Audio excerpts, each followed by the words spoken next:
Governor Brad Little has yet to announce what he plans to discuss during a special legislative session, but lawmakers are anticipating what those topics could possibly be. Local News 8's Bree Clark sat down with Senator Brent Hill on computer to talk about COVID liability protection amidst the schools and businesses reopening. Well, Senator, thank you so much for taking the time just to talk to me a little bit about this liability bill. Before I continue, I want to make it clear that this bill could be a moot point, as the governor still hasn't determined the issues he wants to discuss come Monday. Absentee voting, keeping people safe at the polls, who has the authority to close schools, and other COVID precautions are all on the table. I don't know if the governor will decide that this will be one of the issues that he puts on for the special session. He gets to make that determination. But let's say this proposed bill does make the cut.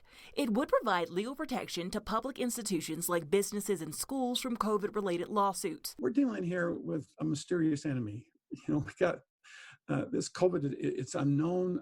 The knowledge that we have is evolving for it. People are really doing the best they can to prevent the spread and to protect people as much as they can. But what we need at this point is we need if we can do it safely, we need schools to be able to open. We need businesses to be able to open. Which means providing businesses, schools, and churches with a safe harbor so long as they reopen in good faith. But not everyone is on board. Just yesterday, IEA President Lane McAnally released this statement. The state has issued a clear directive that local districts are responsible for both instruction and the health and safety of students and educators. This legislation would enable them to abdicate that responsibility, calling the bill no accountability. But Senator Hill says that's a misinterpretation. It's limited liability. We have these in all kinds of issues. For one thing, it only applies to tort claims.